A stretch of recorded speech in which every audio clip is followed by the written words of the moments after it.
Now let us look at how to calculate returns of the portfolio and risk of the portfolio. Portfolio returns is given as RP, returns of portfolio, is equal to weight of stock 1 into expected returns of stock 1 plus weight of stock 2 into expected returns of the stock 2 plus how many ever securities you have, WN into ERN, where N is the number of securities. That's returns of portfolio is nothing but summation of weights of all the stocks into expected returns of the stocks. Now, portfolio risk of two securities. It is represented as variance. When we take the square root of this, we get the standard deviation. So the variance of the portfolio is represented as square of the weight of stock security 1, variance of security 1, square of weight of the security 2, variance of the security 2 plus 2 into weight of security 1, weight of security 2 into coefficient of correlation of security 1 and 2 and standard deviation of security 1, standard deviation of security 2. Now, portfolio risk of three securities. So, variance of the portfolio, weight, square of the weight of security 1 into variance of security 1, square of the weight of the security 2 into variance of the security 2 plus weight, square of the weight of security 3 and variance of the security 3 plus 2 into weight of security 1, weight of security 2 into coefficient of correlation of 1 and 2 and standard deviation of 1 and standard deviation of 2 plus 2 into weight of security 2 and weight of security 3, coefficient of correlation of 2 and 3, standard deviation of 2 and 3 plus 2 into weight of security 1, weight of security 3, coefficient of correlation of 1 and 3, standard deviation of 1 and standard deviation of 3. So, we take the all possible combination of the securities 1 2 2 3 1 3. Similarly, if you have fourth security, then also it will be 1 2 1 3 1 4 2 3 2 1 2 4, then again 3 4. So you can add on the combinations. So remember, sometimes in the problem we are given the coefficient of correlation, we can substitute and find the value. Sometimes when covariance is given, it represents the whole value because covariance is equal to R1 to R standard deviation 1 and 2. So if they have given the covariance value, substitute it with covariance value. Else, if they have given coefficient of correlation and standard deviation, substitute those values. Now let us look at the problem.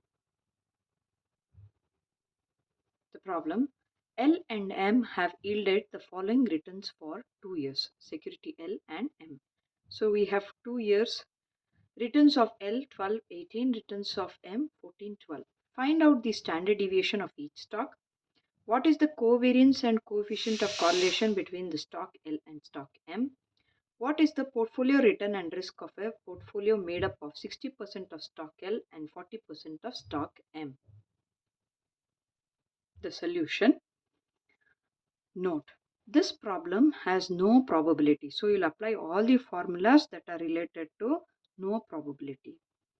So first we'll calculate the returns and standard deviation. What is the year? 2017-18. Returns for L, returns for M. So we have expected returns of L is summation RL divided by N, that is 30 by 2, 15. Then expected returns of M, summation RM divided by 2, that is 13. Now for the standard deviation, RL minus expected returns. So 12 minus 15, 18 minus 3, we get these values. Square it up, we get these values. Similarly for the stock M, RM minus 14 minus expected returns is 13, minus 13, 12 minus 13, we get these values. Square it up, we get these values. Now multiply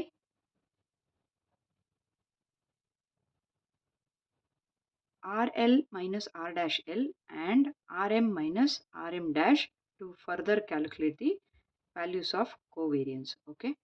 So we'll multiply RL minus RL dash and RM minus R dash to get these values. So we have calculated the expected returns. Let us calculate the standard deviation for L. What is the standard deviation of L? Square root of summation RL minus RL dash whole square. We have already calculated here. So we take that, and since it is no probability, we take the denominator as n minus 1. So it will be 4.24. Then same way, standard deviation for security M. Since there is no probability, the formula is summation Rm minus Rm dash whole square divided by n minus 1. So we have the values here, Rm minus R dash whole square. What we have got is 2. So 2 divided by 1, the square root of it will be 1.41. Now coming to the covariance. Covariance is summation of RL minus RL dash into Rm minus Rm dash. So we have already calculated in this last column. So value of summation of that will come to minus 6. So calculate minus 6 into 1 divided by 1, that gives you minus 6. Now coefficient of correlation. Since it is, we have got the value of covariance. Coefficient of correlation of RLM will be covariance of LM divided by standard deviation of L, standard deviation of M. So what is the covariance? We have got minus 6. What is the standard deviation of L?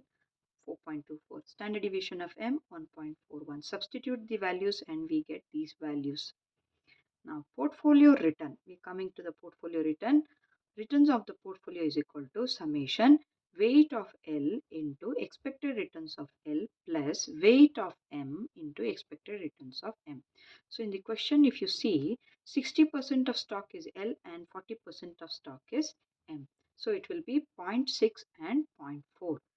So 0.6 is the weight of L, 0.4 is the weight of M. Substitute the expected returns, we get the portfolio return as 14.2. Now portfolio risk.